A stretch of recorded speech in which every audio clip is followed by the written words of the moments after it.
Imagine getting up every day full of energy as if you were in your 20s again. What would that be like? What would it be worth to you?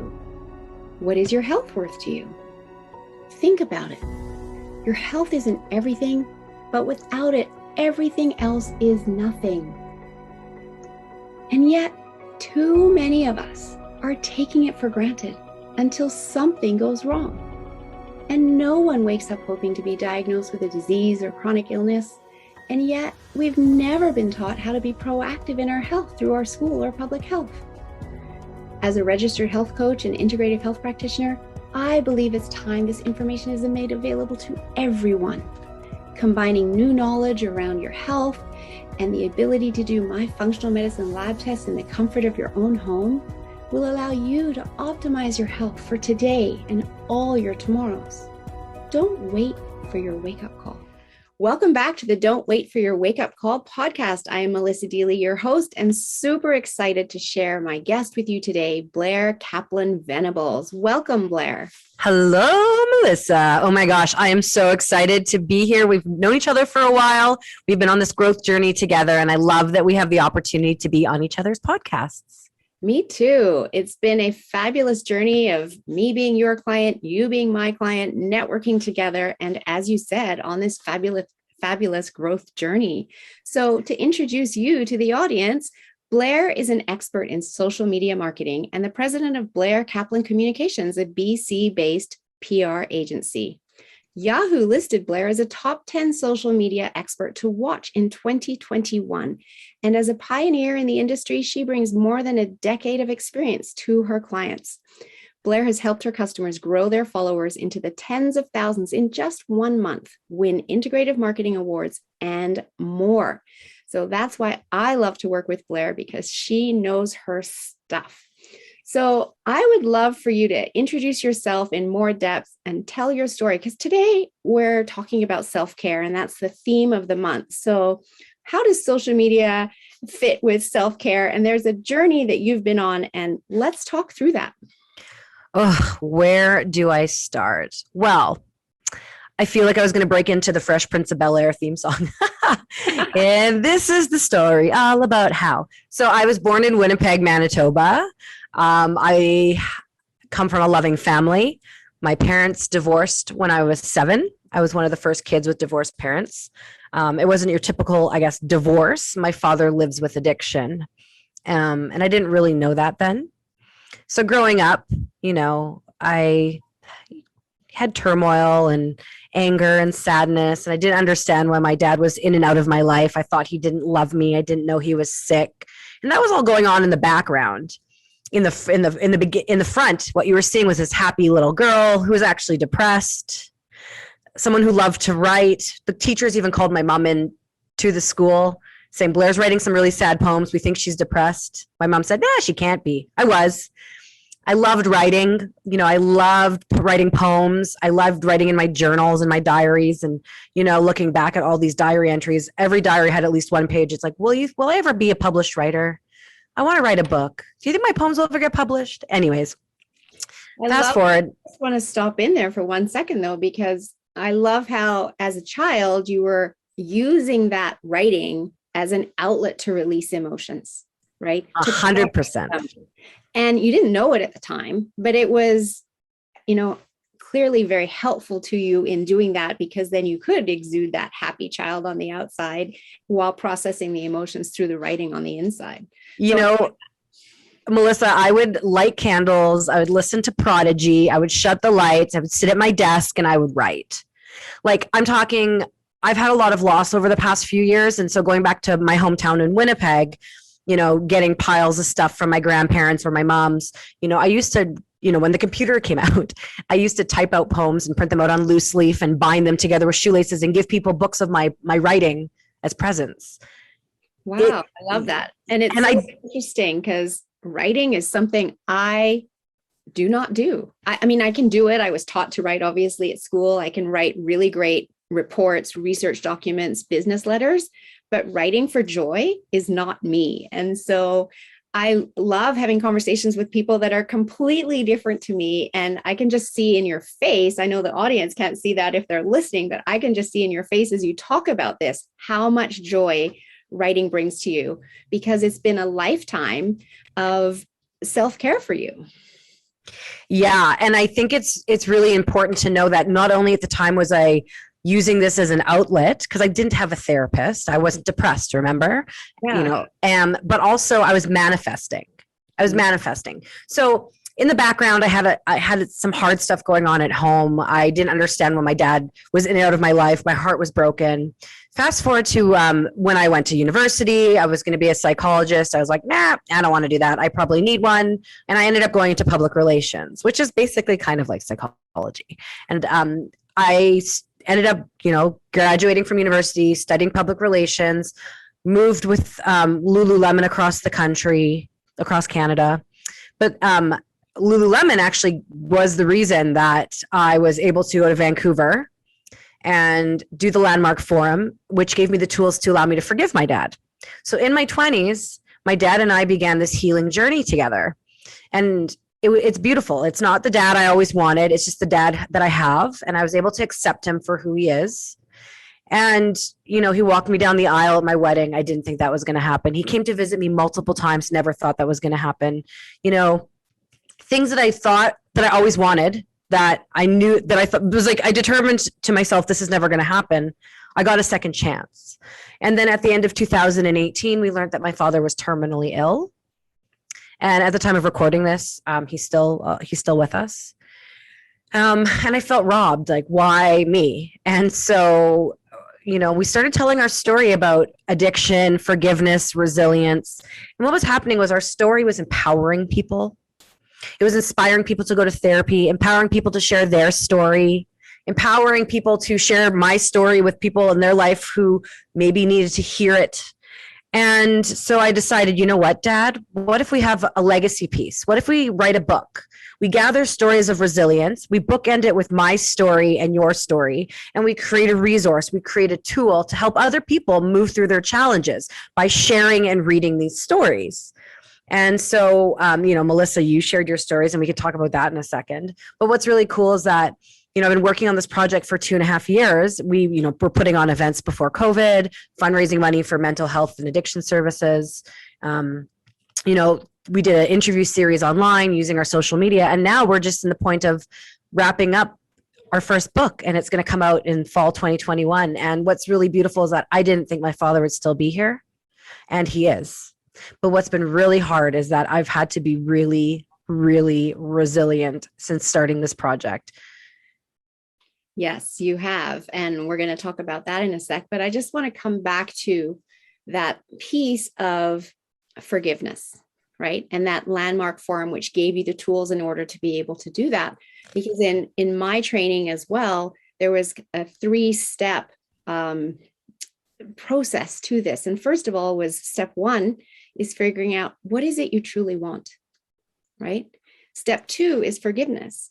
And forgiveness isn't necessarily forgiving someone else for their wrongdoing. It's just and passing the blame, but it is forgiving so you can move on. Because until we forgive, we get stuck, right? And we carry around a bitterness that the other person may not even know that we have. But when we forgive, we can let that go and we can move forward. And then step 3 is gratitude. And I know you're a huge person for gratitude as well. And so those 3 steps in that phase of moving forward, when we have been stuck for whatever reason, are incredibly powerful. And the more resilient we are, the more we're able to do that. And it is a practice. It's very hard the first time, but as we practice it, it becomes easier. So let's talk about gratitude, and then we're going to dive into resilience. And I just want to say that's really beautiful that you shared that. And I wish I remembered that exact moment in Landmark that it, flipped the switch for me. And I didn't forgive my dad for having an addiction. I was just able to, forgive him for the way things unfolded. I don't condone his behavior, but I understand it's a mental illness. And I didn't know that then. We didn't know in the 90s what we know now. Right. And so understanding that he was sick and that he did love me was a huge part of that. So fast forward to as of late, probably in the last 5 or 6 years, I've built out a gratitude practice. And gratitude is so important. I like to talk about strengthening your resilience muscle, and this is a key exercise to do that. And I watched a video from Sean Acor, and part of that video really inspired me because what he teaches is that if you practice gratitude every day and you list 3 things you're grateful for from the past 24 hours, you'll change the neural pathways in your brain to see the world in a more positive way. So I thought to myself, that seems easy. I'm going to set my phone alarm for 9 p.m. I labeled it gratitude alarm. And this has been happening for 5 years. At 9 p.m., my alarm goes off. If I was at a party, because that's a thing of the past, everyone at the party would stop what they're doing and we'd all list what we're grateful for. If I'm at a family dinner, if I'm alone and traveling, I'll text my husband. My husband and I will do it together. We'll do it with my mother-in-law. We do it with whoever we're with, wherever we are at 9 p.m. Whether we're alone, sometimes I share it on social media. And I really contribute this daily practice, which I've hardly missed any days. Even if I'm alone, I'll journal it.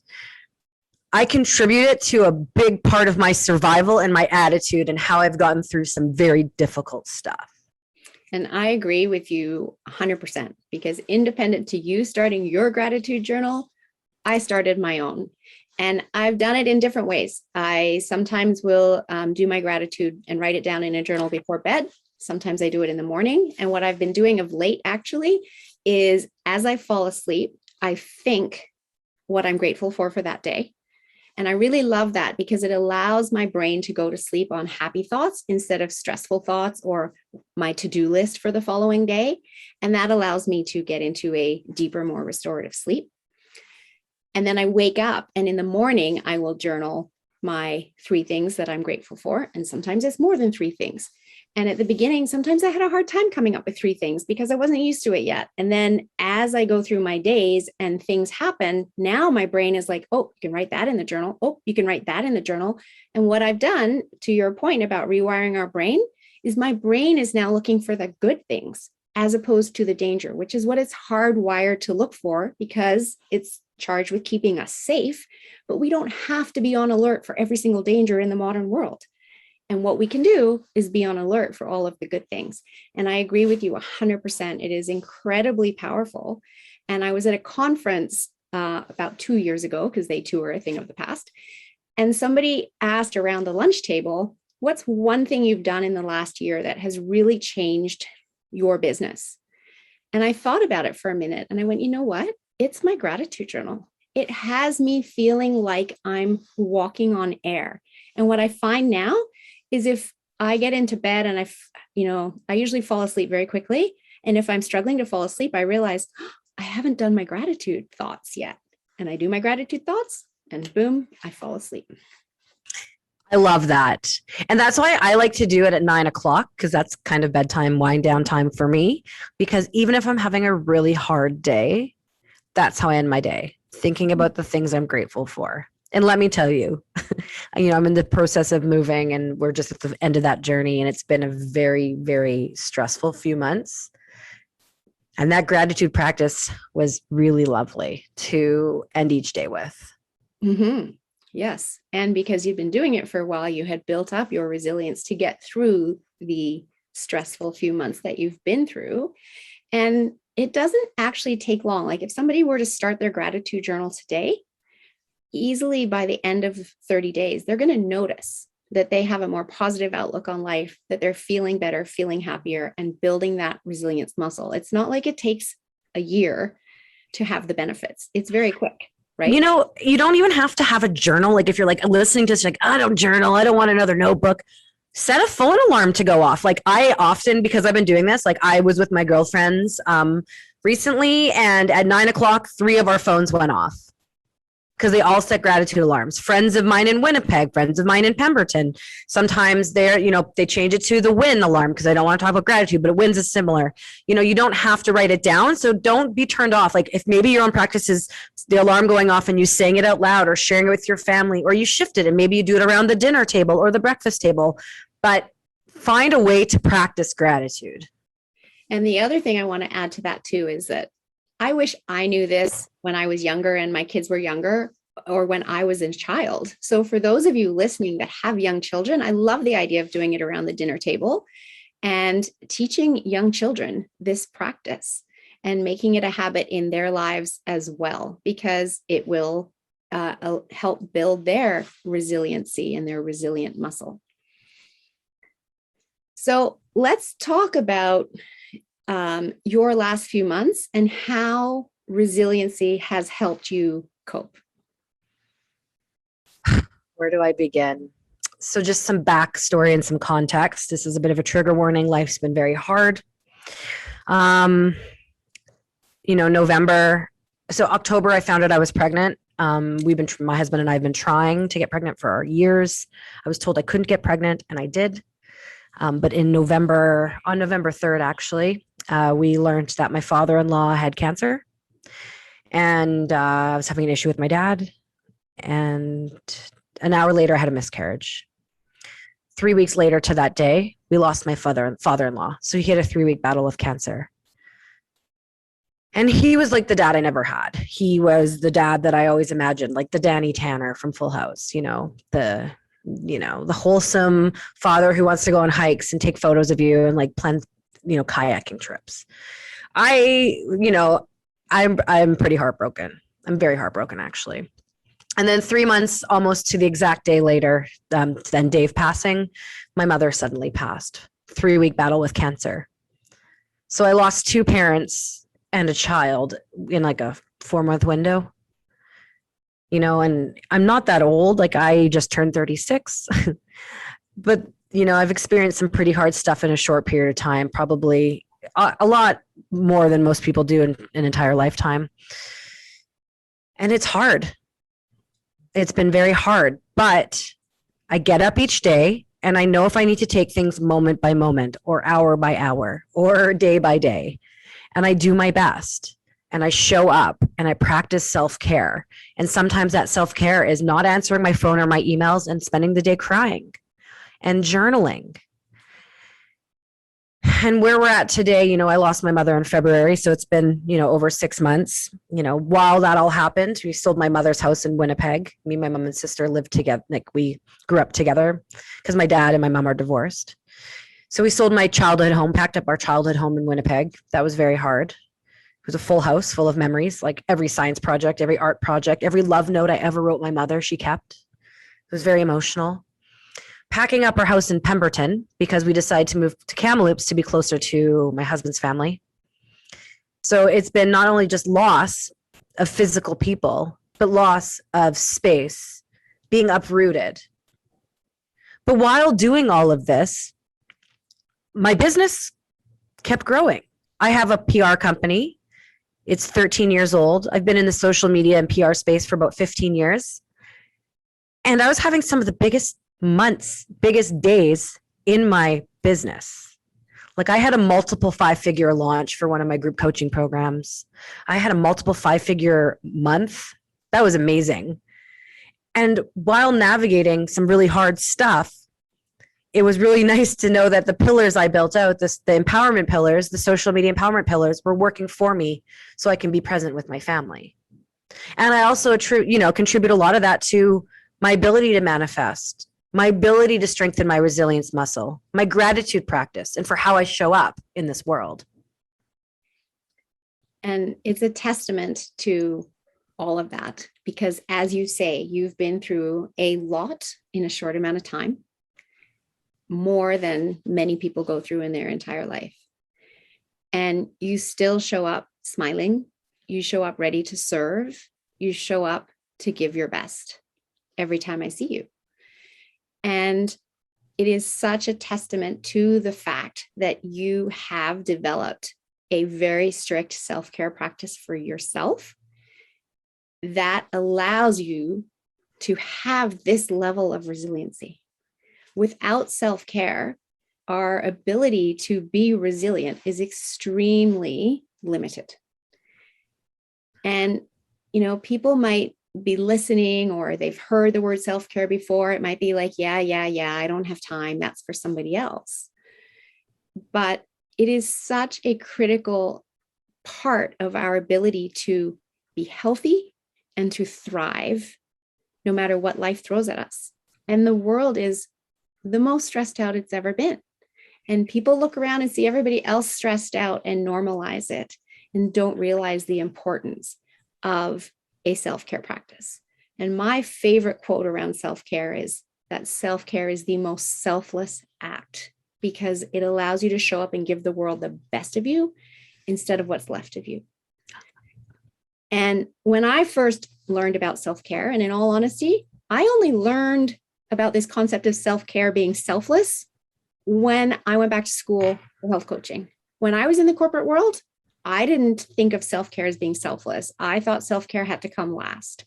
When I learned that and I prioritized my self-care, that's when things shifted for me.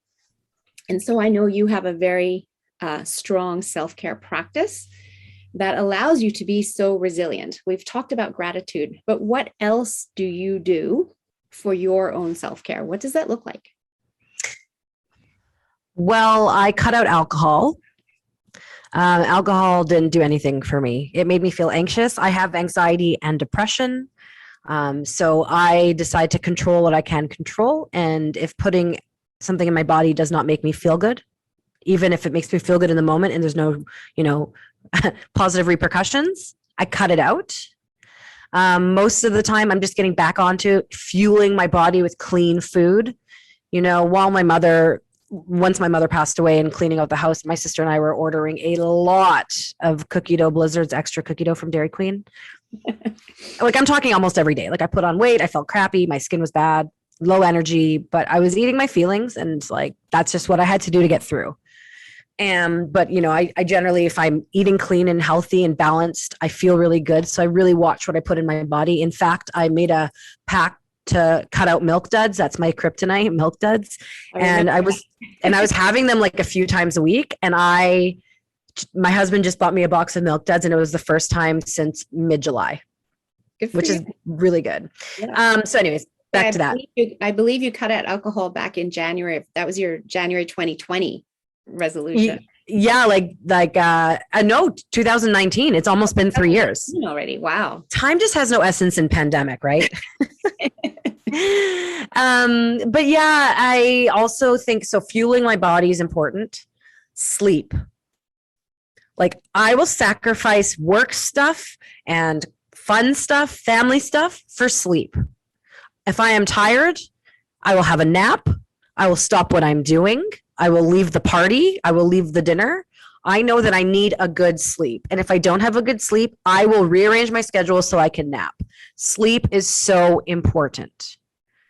100%. And that's not just true of you. That is actually a scientific fact that the more sleep we get, the more resilient we can be towards these stresses that life throws at us each and every day. And writing, I still write. I wrote a book. I wrote a book to learn how to write a book for the I'm Resilient Project. I journal almost every day, sometimes twice a day. I write out my feelings on social media. I move my body. And I'm very careful about my AM ritual. I just bought a new alarm, one of those alarms that so I try to not have my phone in my bedroom unless I have to get up at a weird hour and I'm worried I'm not going to wake up and I need to set a bunch of alarms. But I set this, this alarm is one of those light alarms. So it progressively gets brighter. Yes. And I leave my phone away from my bed so I don't reach for it right when I wake up. And I'm very careful about my AM ritual. I get, I let the light wake me. I feed my 3 cats because I have 3 cats and they're hungry and they start jumping on my head because they're like, oh, human's awake, feed me. And then I journal, I document my dreams. I write about my feelings, what's going on. I, turn some music on and do that. I move my body. Then I try and have a bath. I mean, I've kind of been a nomad while moving, but if there's a bath available, I'll have a bath and I take that time to light candles and have a really beautiful morning ritual where I ease into my day. I don't just jump into work. I don't just jump into social media. I'm with myself first. And I love that. And that's so key to, again, keeping our stress levels down as we start our day and being really intentional around starting our day. Because so often people have their phone as their alarm, which I definitely teach people to have their phone out of their room if they want to improve their sleep. But so many people reach for it. And the first thing they do is start looking at their emails or looking at social media. And whatever is happening in that, it causes them to then be reactive and to start their day off stressed. As opposed to having a ritual that allows you to start your day off intentionally, set your goals for the day in some way, shape, or form. They don't have to be big goals, but maybe it's the most important thing you need to get done. And if you get that done, then that's a big win, right? And easing into your day. Exactly. Don't get up and go. Wake up earlier. Go to bed earlier. Wake up earlier. Take the morning. Do what you need to do. Enjoy that cup of tea. And like, it's okay to still look at your phone and read the news and do what you need to do, but don't just open your eyes and do it. Like, what are you doing for you? And the other thing that I think is really important is that I have therapists. Yeah. I don't do it alone. I have, over the years, I've had, psychologists and therapists and social workers, addiction counselors. When my mom passed, a dear friend, my podcast co-host, Teresa Lambert and we have the Dissecting Success podcast. She gifted me a death doula grief counseling session. That was amazing. And it really helped me. I've done spiritual healings. I've worked with healing guides. I'm on this never ending healing journey from childhood trauma and recent trauma. And it's a really cool journey to be on, but I'm not doing it alone. Just like in business, don't do it alone. Get a mentor. Exactly. With mental health, maybe you see a therapist once a year, maybe it's once a week, but there are people out there to help you. Like, we don't need to do this stuff alone. And there are people trained to help us navigate these hard times. These tools are applicable to life, applicable to business. I agree 100%. And, whether it's mental health or any kind of health, I actually also recommend having a team, right? We are social beings, and when we work in a team, we can rise to our best self.